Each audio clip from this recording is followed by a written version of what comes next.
Yes, we're really looking forward to the year 2019. It is the birth year of new Volkswagen. The electric family becomes true, it becomes touchable, it becomes viable in the year 2019.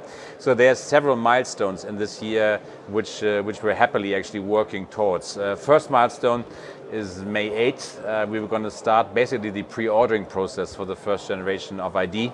So customers in Europe, in Spain, can start to order the first electric next generation mobility of Volkswagen. Starting May 8th, you are reserving a slot actually of production, early slot.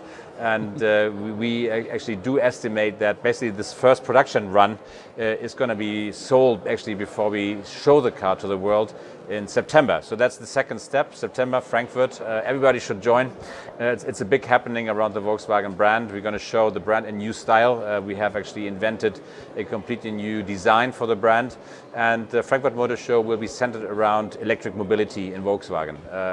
Basically a new mobility system for the brand. I think a very exciting moment for Volkswagen. So come to see us in Frankfurt. First time, first moment to touch next generation ID, which then from this point onwards will become a family of cars. So basically next to all of the lovely cars of Volkswagen, the T-Roc, Tiguan, Golf, Polo, that are sort of are known, and there's new cars coming this year.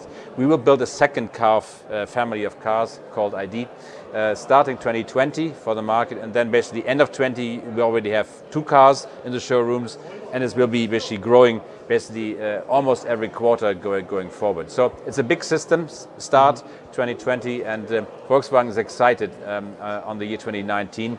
It's a big year of transformation, a big year of start for Volkswagen. Y paralelamente, Volkswagen tiene que transformar sus fábricas, su sistema de producción. ¿Cómo se está haciendo esto y en qué papel queda la planta de Navarra? Yes, it's a big sort of change, and we can really say it's a system change in Volkswagen. Volkswagen is really truly committed to making electromobility a success for our customers, a success actually for the industry, and a big part of the transformation from a sort of a CO2 footprint that we have to a zero emission footprint going forward. So basically we are now transforming our first sort of plant, which is Zwickau. It's currently building Golf and Passat. It will stop actually doing this in summer, and it will be transformed to an electric only plant. It will be the biggest European especially car manufacturing site for electromobility, 300,000 units capacity, all electric. Mm-hmm. So this will be the first center. We have committed as the second plant Emden. It's currently producing Passat. So when this generation, which we've just refreshed, will stop production sort of in the early 2020s, we will transform Emden as the second plant, all electric, going forward with cars basically for many brands in Volkswagen Group. It's not only sort of Volkswagen brand, but the other brands will produce their cars in Emden. And then basically as electromobility becomes more significant for us, and we predict that in Europe we will basically sell 40% of our sales as electric cars. It will grow into other parts of our system. For the nearby future, we don't think actually that Navarra will be directly affected. Navarra is fully productive, is in full swing. There's no capacity, luckily enough, as our customers love so much the Polo and the T-Cross coming. So the near-term future for Navarra is basically to continue to produce highly successful basically MQB A0 cars, Polo, T-Cross, and there might be another one actually coming in sort of in some point in time. But obviously, sort of in the long run, my estimation is that most plants will actually get affected by MEB technology. But I would say that in the time frame that we know, next 3 to 4 years, we should not expect electric cars in Navarra. Y paralelamente, la marca Volkswagen y el grupo aumentan las sinergias con plantas multiproducto, multimodelo. Por ejemplo, se ha empezado a producir aquí en Wolfsburg SEAT Tarraco, ¿no? Es un ejemplo de estas sinergias de grupo, ¿no? ¿Qué significa la producción del Tarraco para Wolfsburg y para SEAT aquí, ¿no? Well, basically, as we are in Wolfsburg today, it's actually fun to watch. I think obviously I do have a lot of emotional bond to the Seat brand, and the team here in Wolfsburg is very, very proud to produce a beautiful Seat Tarraco. I think it's one of the most prestigious cars we're producing here in Wolfsburg. It has just left basically the factories for the first time. It's having a great actually connection to consumers. It will be a success for us here in Wolfsburg and for the brand of Seat. But actually Seat is producing Audis, and we will see more of that going forward. So the first electric Seat will be produced in Zwickau alongside the first ID, as obviously these two cars share a lot of technology, componentry.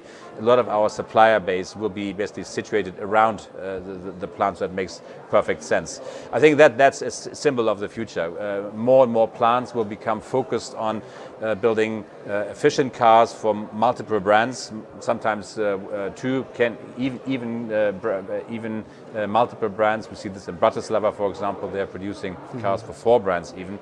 I think that's a system change, slowly actually affecting all of the brands, and it's a key strength of Volkswagen Group that we enable very modern technology with high efficiency at very good cost for our customers, actually for multiple brands. That's the story of Volkswagen Group, and we will perfect this actually going forward. Strong characters, strong brands, in production, actually seeking as much as synergy as possible.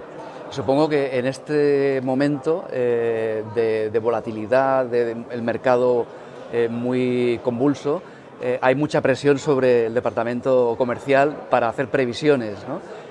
No sé qué previsiones tenéis para el mercado europeo. ¿Se puede hacer previsiones para todo el año o es muy complicado actualmente? I think it's very easy to predict that actually after many years now of continuous growth around the world, we had the longest actually stable growth pattern around the world in basically all regions, China, US, Europe, actually very great time.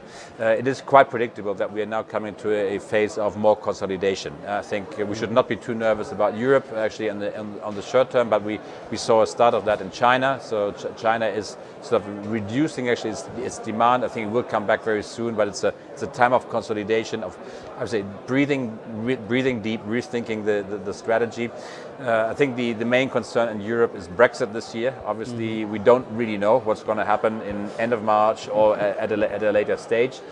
We are actually trying to actually sort of prepare ourselves for multiple scenarios, but the outcome is uncertain, and we simply have to live with a bit of uncertainty for the months to come. Very hard to make accurate predictions, but obviously we stay optimistic.